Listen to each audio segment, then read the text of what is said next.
ऐसी या मूढ़ता मन की। तुलसीदास जी कहते हैं कि ये मन तो बहुत ही मूर्ख है, मूढ़ है, मूर्ख नहीं है, मूढ़ है। मूढ़ के बाद जड़ होता है। विद्वानों ने इसको कई कोटि में बांटा है। कोई अज्ञान होता है, अबोध होता है, फिर उसके बाद मूर्ख होता है, फिर उसके बाद मूढ़ होता है और फिर जड़ होता है। तो मूढ़ या मन बहुत, क्योंकि जड़ में तो परिवर्तन होता ही नहीं, मूढ़ में बहुत प्रयत्न के बाद थोड़ा बहुत परिवर्तन हो सकता है।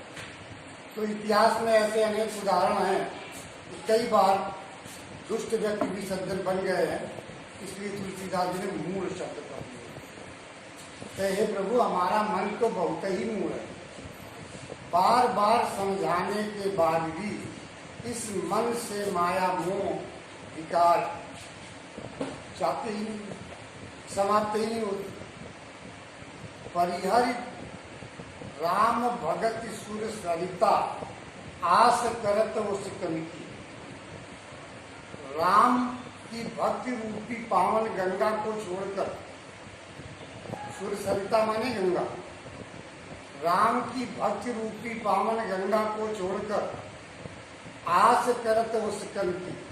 सांसारिक सुख ओस की बूंदों की तरह से है, ये ओस की बूंदों के द्वारा अपनी प्यास बुझाना चाहता है।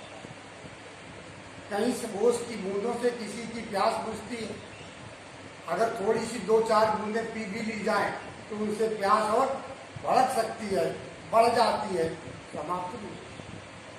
कभी कहता है कि मूढ़ मन राम की भक्ति रूपी गंगा को छोड़कर सांसारिक सुख रूपी ओस की बूंदों से अपनी प्यास बुझाना चाहता है। उदाहरण देते हैं कि भूम समूह निरति चातक जो त्रिषित जान मत गई। धुएं के बादलों को देखकर चातक पक्षी, चातक एक पक्षी होता है जो हमेशा बादलों की ओर देखकर जल की याचना करता है। तुलसीदास जी कहते हैं धूम समूह निरति चातक जो, चातक पक्षी धुएं के बादलों को देखकर प्यास के कारण इतना व्याकुल हो जाता है कि वो ये नहीं समझ पाता कि ये बादल है या धुएं का गुब्बार है, धुएं का अंबा। वो निरंतर धुएं की ओर देखता रहता है, लेकिन नहीं तहाँ शीतलता नवार उन्हें हानि होती लोचन की। लेकिन न वहाँ जल होता है, न शीतलता होती है, अपितु बादलों के स्थान पर धुएं की ओर देखते रहने से उसका नेत्रों की ज्योति चली जाती है। उसी प्रकार से जो मनुष्य भगवान की भक्ति को छोड़कर सांसारिक सुखों की ओर दौड़ता है, उसका लाभ तो नहीं होता, उसके जीवन के संचित पूर्ण कर्म क्षीण हो जाते हैं और वो नरक की यातना भोगने के लिए बार बार सांसारिक माया मोह में पड़ने के लिए जन्म लेता रहता है। उसके मोक्ष की संभावना बिल्कुल समाप्त है। एक दूसरा उदाहरण देते हैं कि जो गच्छ कांच विलोक से न जड़ शाह आपने तन की टूटत अति आतुर आहार बस क्षति विशाल। जैसे एक पक्षी होता है बाज, सेन माने बाज, मूर्ख बाज पक्षी नीचे शीशे में अपनी मूर्ति देखता, अपनी छवि देखता है और शीशे में अपनी छवि को देखकर, अपने प्रतिबिंब को देखकर वो ये मान लेता है कि उसमें दूसरा पक्षी। भूख की व्याकुलता उसकी मति को भ्रष्ट कर देती है।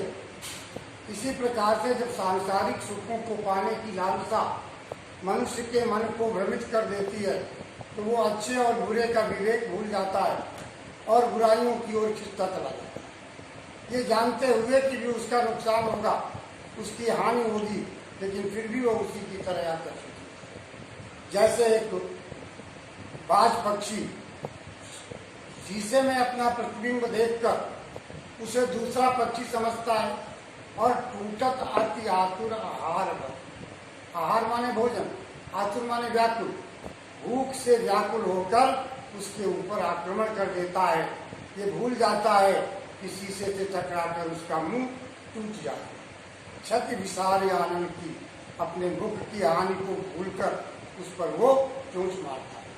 लेकिन वहां पर पक्षी न होने के कारण शीशे से चोंच टकराती है और वो घायल। इसी प्रकार से सांसारिक सुविधाओं में सुख की और आनंद की खोज करने वाला व्यक्ति निरंतर चोट खाता रहता है, भ्रमित होता रहता है और इधर उधर भटकता है। तुलसीदास जी कहते हैं कि मैं जानता हूँ, मैं अच्छी तरह समझ गया हूँ, कहलों कहों कुचाल कृपानिधि, जानत हूँ गति मन की। मैं अपने मन की दशा जानता हूँ कि कभी ओस की बूंदें चाटने के लिए दौड़ता है, कभी चातक की भांति भ्रमित होकर के इधर उधर भागता है। मैं अपने मन की दशा और इसकी स्थिति को अच्छी तरीके से जानता हूँ और इसीलिए मैं आपसे प्रार्थना करता हूँ, तुलसीदास प्रभु हरहु दुसा दुख, हमारे इस असहनीय दुख को दूर करो, करहु लाज निज पन की, और अपनी प्रतिज्ञा की रक्षा करो। आपका नाम है पतित पावन, आपकी प्रतिज्ञा है कि मैं पापियों का उद्धार करूंगा। किसी कवि ने लिखा है, कृष्ण ने कहा, अर्जुन सुनो प्रतिज्ञा हमारी, या व्रत करत न टारे, हम भक्तन के भक्त हमारे। तो जो भगवान का है, जो भगवान का हो गया, उसकी ये सारी विपत्तियां, सारे पाप नष्ट हो जाते हैं। तो वही बात तुलसीदास जी कहते हैं, ये आपकी प्रतिज्ञा है। अपनी प्रतिज्ञा की लज्जा रखने के लिए आप मेरा उद्धार करें और मुझे इन दुखों से बचावें, मेरी सुरक्षा। इसका भी काव्य सौंदर्य बिल्कुल इसी प्रकार से रहेगा।